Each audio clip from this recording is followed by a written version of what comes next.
Welcome to another episode of Extraordinary Ordinary Women. I'm Margarita and Mindset Matters. I'm excited to be able to share with you today stories of ordinary women who have had a dream or an idea and followed it through to fruition. Their stories will encourage you, uplift you, and hopefully inspire you to ignite the seeds within you. So, without further ado, it gives me great excitement to introduce you to the wonderful, courageous Lynette Aspey. Now, Lynette, I first met you when you came with your sister to visit my place on the farm to see my draft horses and milking cows, etc. And you brought with you, your sister and your daughter who was just absolutely amazing and delighted everybody. And apart from all the beautiful experiences outside, what really sticks in my mind is when we got into the house for our morning tea, afternoon tea, young Katie just ran everywhere, exploring and experiencing it. And you just said to me, "Oh, please excuse Katie," because she's just so used to living on a confined space on a boat. Now, pick it up from there for me, because that was such a beautiful story. And I thought, wow, what an adventurous woman. So it really is my true delight to be sharing this with you this morning. Thank you. It's a privilege to be here, Margarita. That's a beautiful introduction.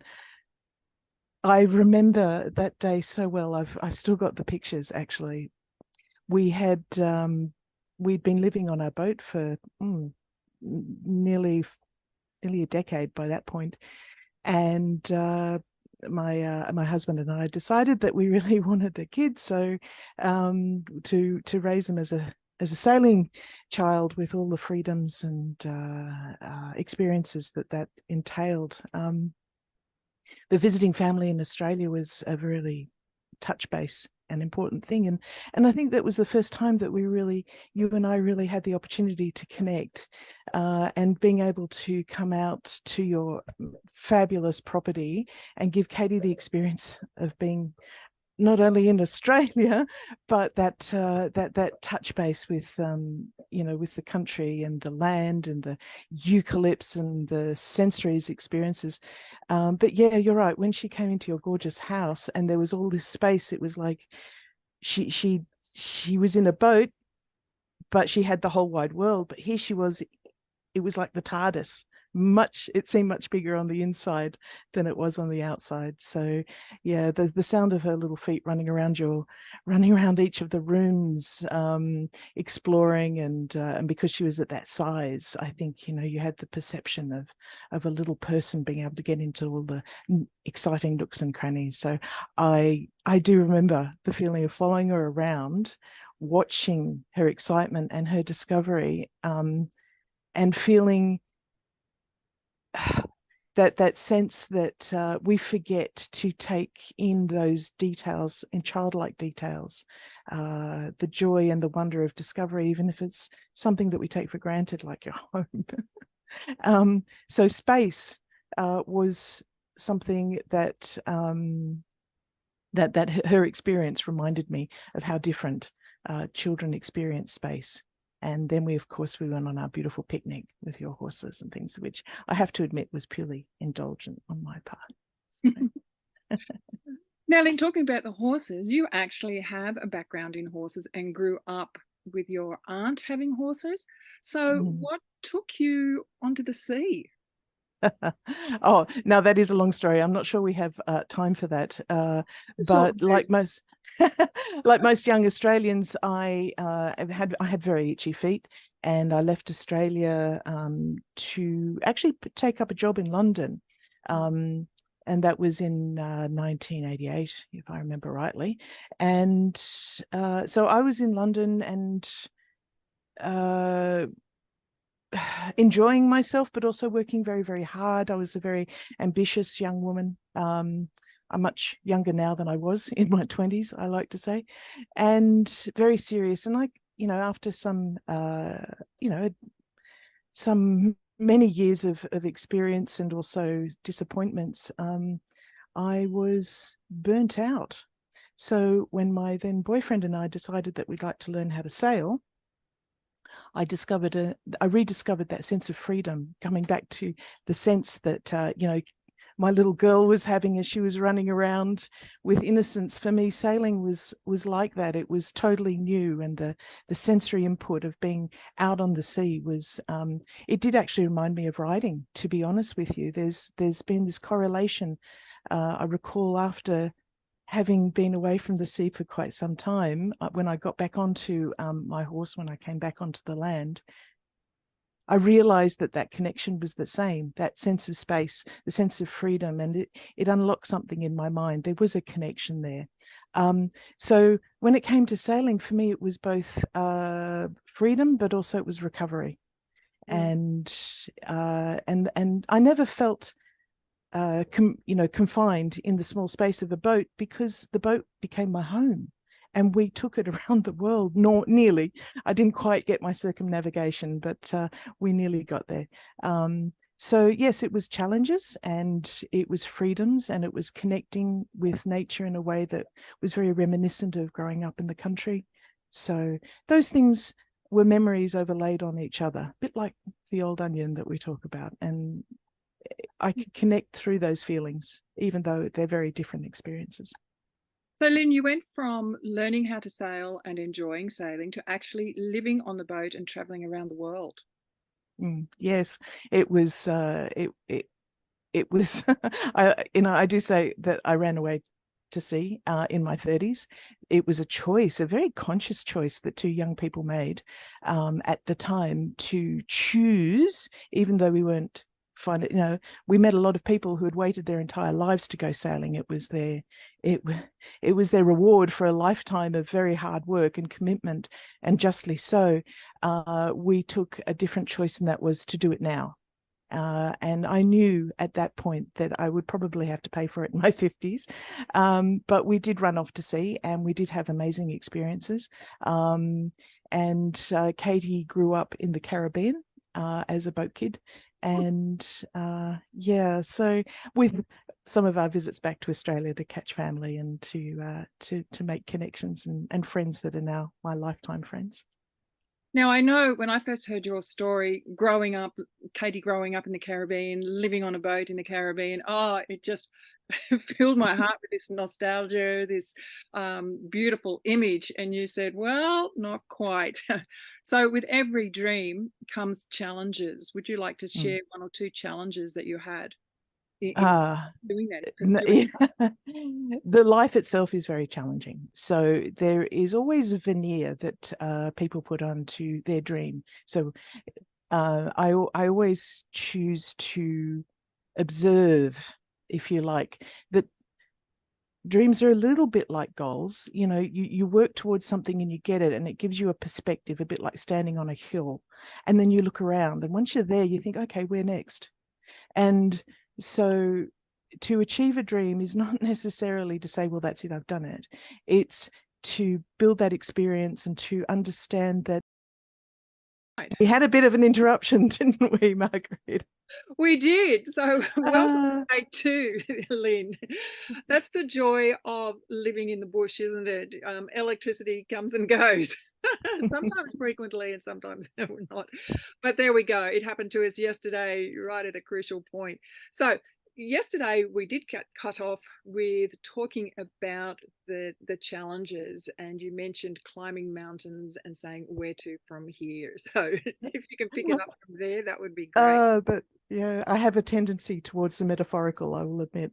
I think if I recall, the point that I was trying to make was that our focus doesn't necessarily have to be on one thing, because when you get the perspective, you look around and you can think, well, here's the landscape of my life. I can look back, I can look forward, I can look around, and it opens up choice. So I think what I was trying to get to, and I do have a tendency to wax lyrical sometimes, so stop me if you need to.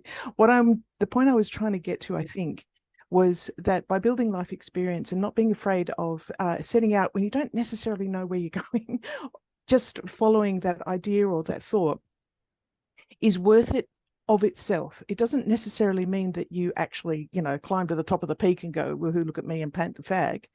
It's learning the skills that you needed, because you might find yourself halfway up to a certain goal and think, you know what, actually that's not working for me, but the skills that I learned in order to get this far will help me over here. And sailing for me was that. Sailing for me was an experiential thing. It was also spiritual. There's no doubt about that. I'm, in the sense of reflection and trying to understand myself. I was a very young person when I went sailing, and I needed that that opportunity for self-reflection. I hesitate to use that word, finding yourself, but Yes. and sometimes it actually, that's true. And if you have to go into the middle of the ocean and bob around for a month, crossing the Atlantic and challenging the elements, that's what you need to do. So don't necessarily define your goals or your dreams with blinkers on. Allow yourself to have that wider perspective, but also know that every step you take builds that muscle memory, builds the confidence and the foundation that you can continue to take one step after another.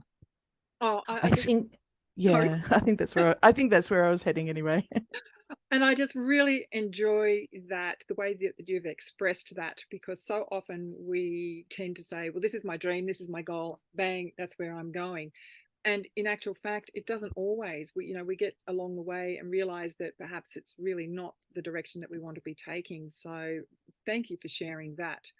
Now, you mentioned that you made the decision to go and live on the boat at this young age, as opposed to doing what most people do, live their life working 9 to 5 and then go and do what they love to do. What have been the rewards of having made that decision? I will admit that there was a large extent of running away. So I was so desperate for experience, and I could actually see from the experience I'd had in my 20s that I was being channeled, and there was a sense that I wasn't sure. I didn't know where I wanted to be. I didn't know who I wanted to be, and there was a sense of frustration that I couldn't actually put a name to. I couldn't define, this is how I'm feeling in a psychoanalytical manner. So the boat provided a gateway to experience, not necessarily knowing where we were going to go, but just that we wanted to do this. And so it was a choice. I've lost the track of where I was going now, but I think the reward of doing that was, number one, of course, we were younger and quite fit and strong. But it doesn't matter when you make these choices in your life. If you feel that you are unable to put your finger on what it is you want to do, it doesn't have to be the right choice first up. You just take a step. And I know that you are highly experienced in this, and so I really value the opportunity to be able to share some of the experience that I've had, which is very different from your own. But elementally, it comes to, I can't sit here and do nothing. I have to face the anxiety and the fear and the excitement, and also the challenges of telling other people. So some people are like, what are you doing? You have a career, or you're this, or you're that, or, oh, are you sure you want to do that? Have you ever gone sailing before? Do you know how to do that? Do you know, like, for example, I've switched careers, but when I started, I didn't know what I was doing or why I was doing it, only that I needed to do that. So you base your willingness to challenge all of the outside forces to say, I'm not really sure what I'm doing. I just know that I want to do something like this, and be willing to step out there and give it a go. But facing judgment, facing anxiety, the questions of, how am I going to do this? How am I going to make this work? Am I going to be able to pay my bills? You have to be realistic. Yes. but you also have to be able to say, who am I? And for women, this is extraordinarily important, because most of our lives we spend them in the service of taking care of other people. It just happens to be, largely it happens to be the case. And so when you get to a point where you say, well, you know what, now is the time when I have to try and make a choice, but I don't know who I am and I don't know what I want. Don't be afraid to try different things, because, like, you know, climbing that hill, you get halfway and you think, well, no, that's not actually the hill that I want. But it doesn't mean that you've failed.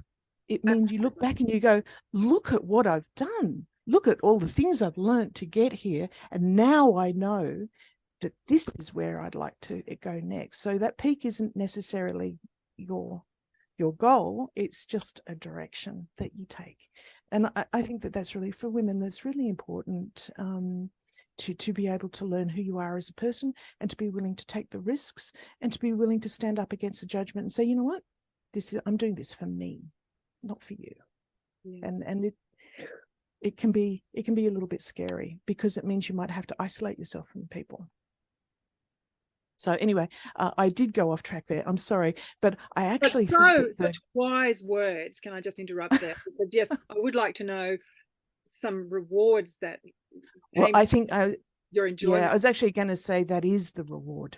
Right. The reward that I have now as a woman moving into my 60s is that I can change careers, or do whatever hell I want. You know, I'm divorced now. My child is growing up, but I have an entire lifetime of experience, because I did choose to challenge my fears and my anxieties, without necessarily knowing what the destination was going to be. And it's never too late to do that. So I think that is the reward for choosing to run off to sea in my early 30s. That is my reward. So I might be having to go back to work, because I have to pay my bills, but at the same time, I go back into this new phase of my life, building the person that I always thought maybe I'd like to be, but was never quite sure how to get there. And the fact that I'm doing it in my 60s doesn't actually matter. It doesn't matter when you do it, because you have one life and one chance at this. Yeah. Never hesitate to give it a go. Lynn, thank you for being so vulnerable and sharing all of that wisdom encompassed in experiences, because you know my story. And I guess that's the essence of talking to women, to be able to share these things with other women who perhaps think, you know, that they are Robinson Crusoe, when in fact they're not Robinson Crusoe. Yes. But we can be little islands unto ourselves. Oh, we can. So I would like, Margaret, before we finish, I'd just like to say, look, yes, we have built a friendship over a long period of time, but you are one of the most courageous people that I have ever met. And it's been an absolute privilege to be able to talk to you about that. Thank you. Thank you very much. So, Lynn, it is stories like yours, going for one's dreams, despite how left field they might first appear, that are so inspirational and encouraging. And it was stories like yours that helped me get through my crisis. And I would just like to say thank you very much for being here today and yesterday. Share your story and your experience. And to my viewers, I would like to welcome you to the ongoing production of Extraordinary Ordinary Women, and look forward to sharing another story with you next month. Thank you. Thank you, Margarita.